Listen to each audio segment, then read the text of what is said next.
दोस्तों नमस्कार। आज सुनते हैं महात्मा गांधी की आत्मकथा सत्य के प्रयोग का 23वां भाग, छोटा सा सत्याग्रह।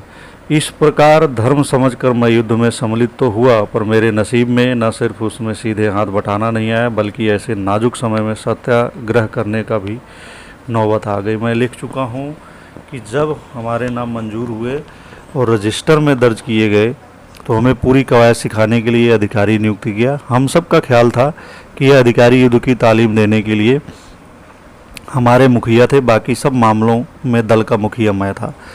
मैं अपने साथियों के प्रति जिम्मेदार था और साथी मेरे प्रति, अर्थात हमारा ख्याल यह था कि अधिकारी को सारा काम मेरे द्वारा लेना चाहिए। पर जैसे पूत के पाँव बांधने में नजर आते हैं, वैसे ही उस अधिकारी की दृष्टि पहले ही दिन हमें कुछ और ही मालूम हुई। सोराब जी बड़े होशियार थे, उन्होंने मुझे सावधान किया। भाई ध्यान रखिए, ऐसा प्रतीत होता है कि ये सज्जन यहाँ अपनी जहांगीरी चलाना चाहते हैं। हमें उनके हुक्म की ज़रूरत नहीं, हम उन्हें शिक्षक मानते हैं। पर मैं तो देखता हूँ कि ये नौजवान जो आए हैं वह भी मानो हम पर हुक्म चलाने आए हैं। ये नौजवान ऑक्सफोर्ड के विद्यार्थी थे और हमें सिखाने के लिए आए थे। बड़े अधिकारी ने उन्हें हमारे नायब अधिकारी के रूप में नियुक्त किया था। मैं भी सोराब जी की कही बात को देख चुका था। मैंने सोराब जी को सांत्वना दी कि निश्चिंत रहने को कहा, पर सोराब जी झट मानने वाले आदमी नहीं थे। उन्होंने हंसते हुए कहा, आप भोले हैं, ये लोग मीठी मीठी बातें करके आपको ठगेंगे और फिर आपकी आँख खुलेगी, तब आप कहेंगे चलो सत्याग्रह करें, फिर आप हमें मुसीबत में डालेंगे। मैंने जवाब दिया, मेरे साथ काम करके सिवा मुसीबत के आपने किसी दिन और कुछ अनुभव भी किया है? और सत्याग्रही तो ठगे ही जाने को जन्म लेता है। अतियो भले ही यह साहब मुझे ठगें, क्या मैंने आपसे हजारों बार यह नहीं कहा है कि अंत में ठगने वाला ही ठगा जाता है? सोराब जी खिलखिला कर हंस पड़े। अच्छी बात है, तो ठगाते रहिए, किसी दिन सत्याग्रह में आप भी मरेंगे और अपने पीछे हम जैसों को भी ले डूबेंगे।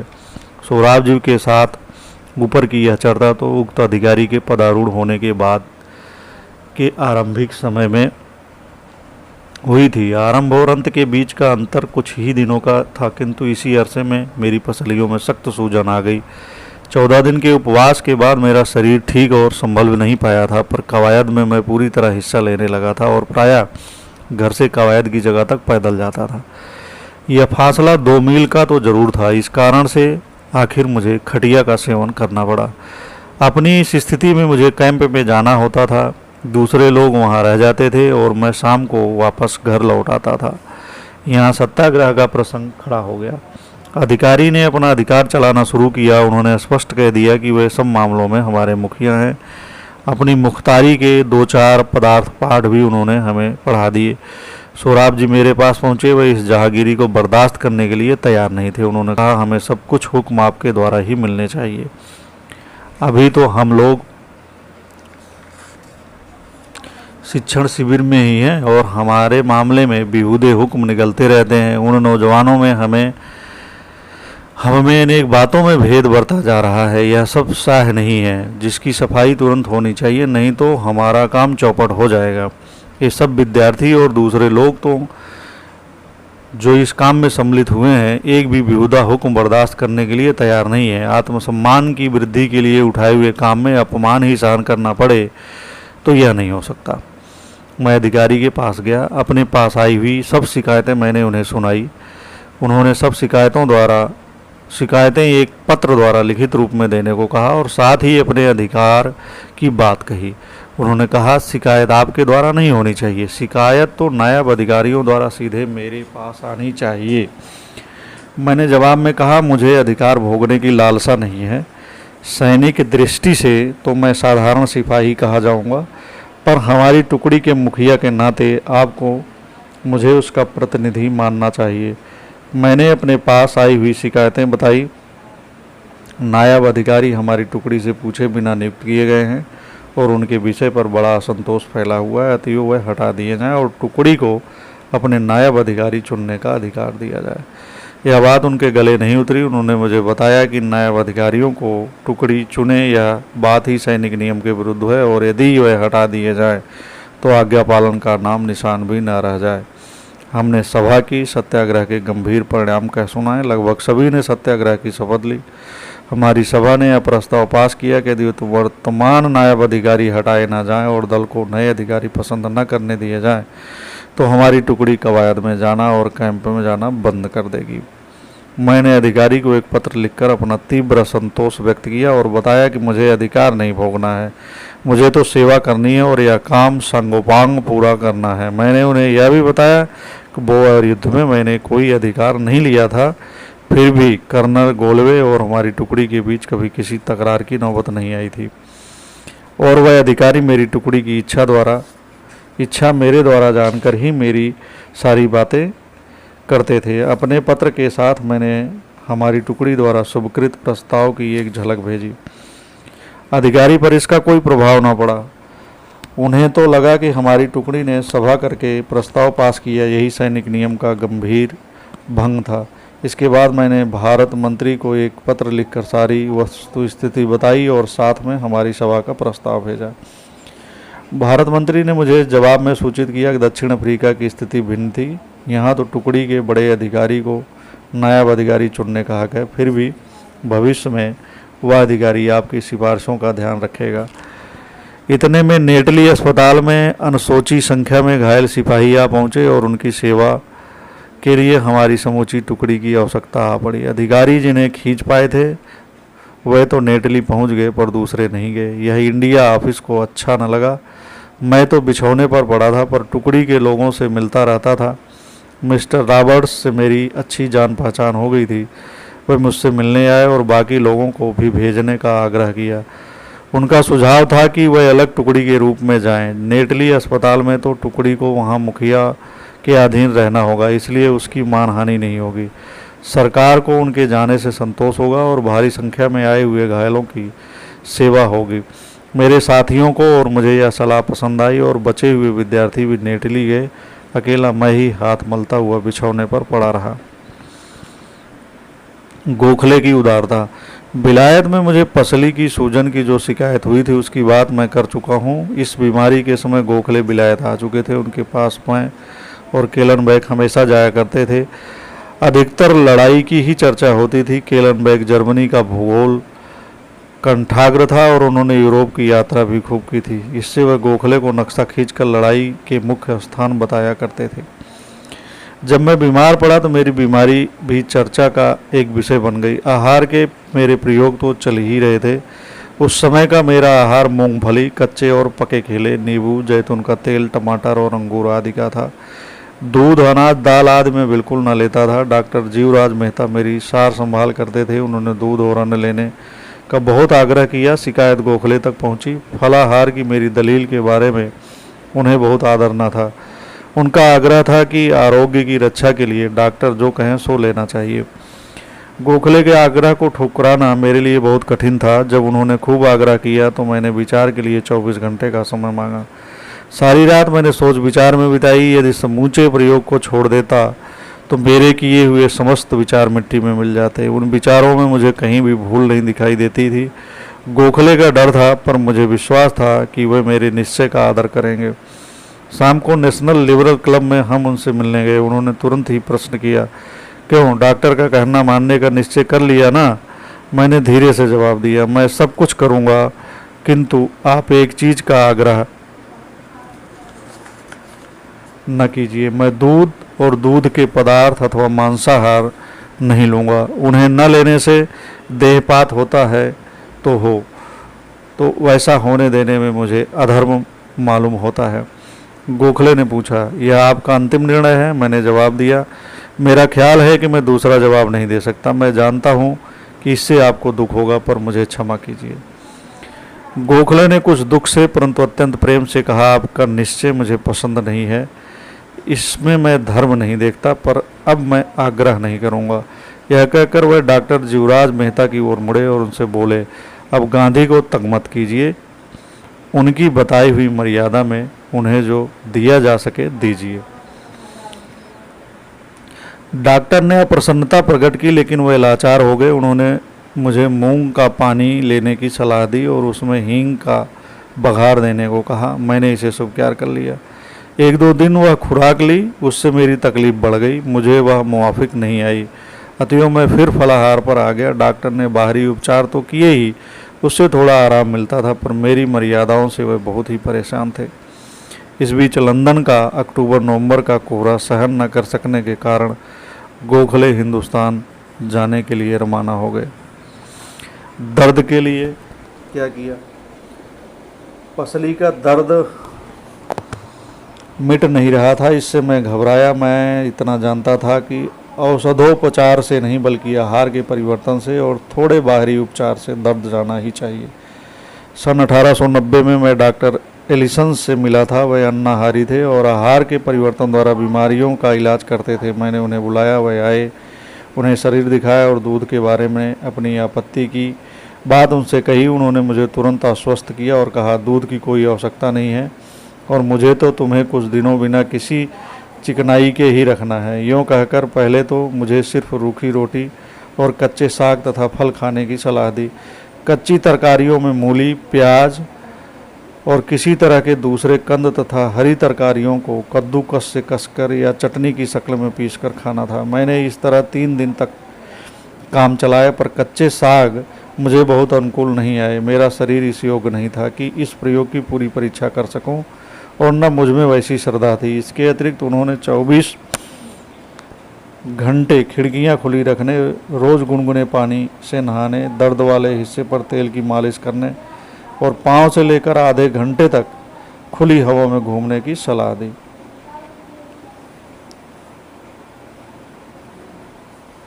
यह सब मुझे अच्छा लगा। घर में फ्रांसीसी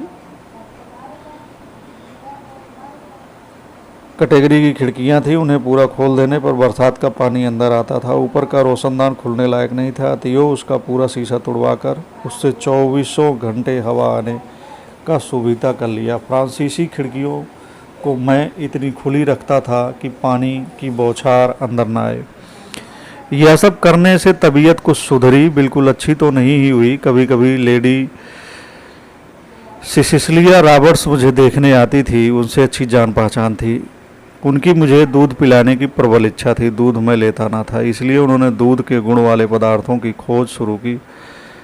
उनके किसी मित्र ने उन्हें माल्टेड मिल्क बताया और अनजान में कह दिया कि इसमें दूध का स्पर्श तक नहीं होता, यह तो रासायनिक प्रयोग से तैयार किया हुआ दूध के गुणवत्ता वाला चूर्ण है। मैं जान चुका था कि लेडी रॉबर्ट्स को मेरी धर्म भावना के प्रति बड़ा आदर था, अतएव मैंने उन्हें चूर्ण को पानी में मिलाकर पिया।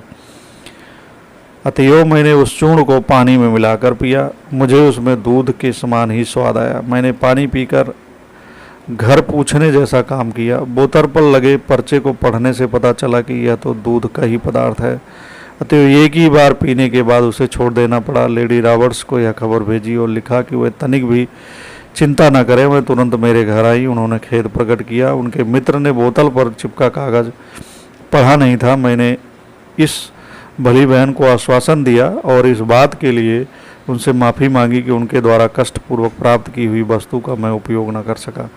मैंने उन्हें यह भी जता दिया कि जो चूर्ण अनजान में ले लिया है उसका मुझे कोई पछतावा नहीं है, न उसके लिए प्रायश्चित की ही कोई आवश्यकता है। डॉक्टर एलिसन्स जब दूसरी बार मुझे देखने आए तो उन्होंने अधिक स्वतंत्रता दी और चिकनाई के लिए सूखे मेवे का अर्थात मूंगफली आदि की गिरी का मक्खन अथवा जैतून का तेल लेने को कहा।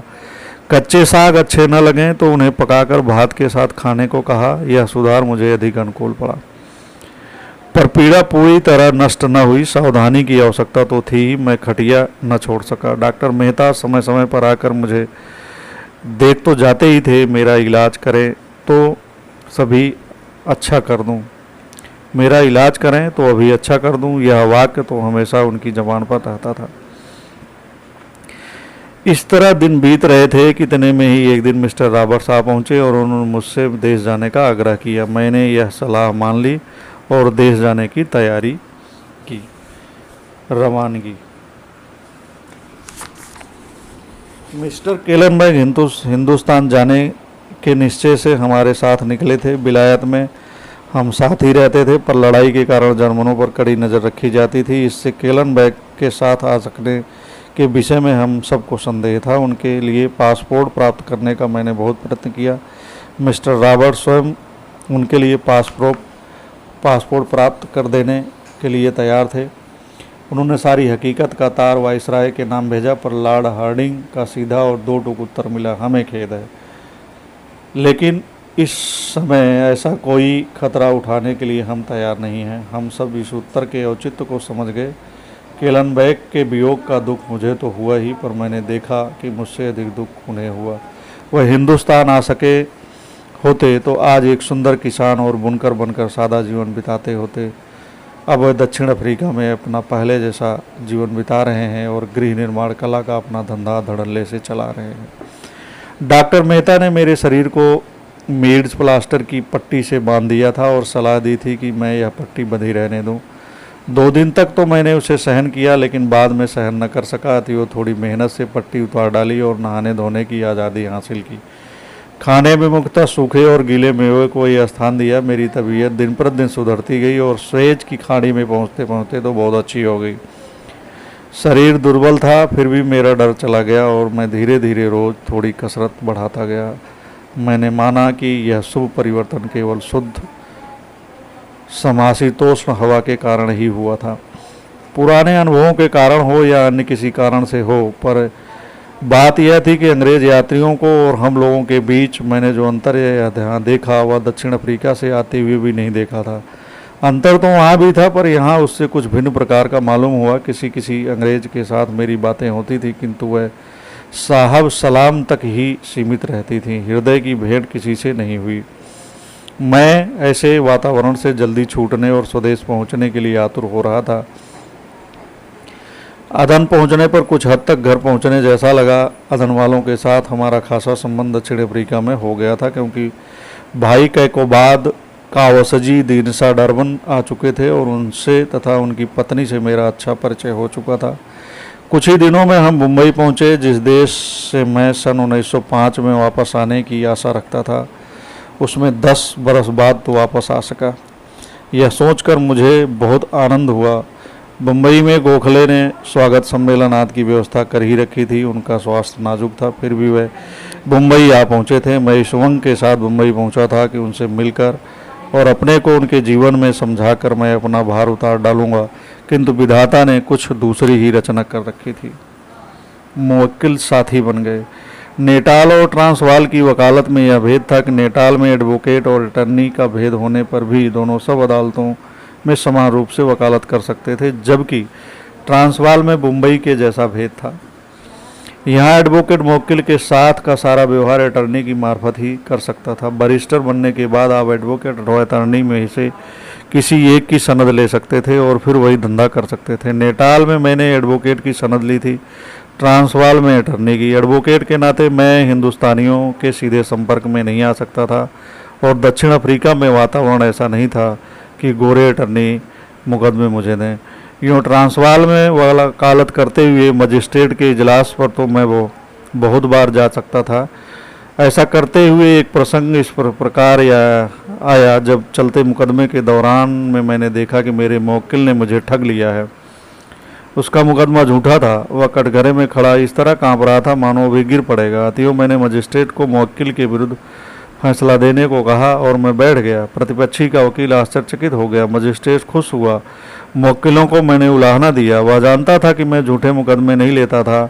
उसने यह बात स्वीकार की और मैं जानता हूं कि मैंने उसके खिलाफ फैसला मांगा। इसके लिए वह गुस्सा न हुआ। जो भी हो, पर मेरे इस बर्ताव का कोई बुरा प्रभाव मेरे धंधे पर नहीं पड़ा और अदालत में मेरा काम सरल हो गया। मैंने यह भी देखा कि सत्य की मेरी इस पूजा से वकील बंधुओं में मेरी प्रतिष्ठा बढ़ गई थी और विचित्र परिस्थितियों के रहते हुए भी उनमें से कुछ की प्रीति में प्राप्त कर सका था। वकालत करते हुए मैंने एक ऐसी आदत भी डाली थी कि अपना ज्ञान न मैं मुवक्किलों से छिपाता था और न वकीलों से।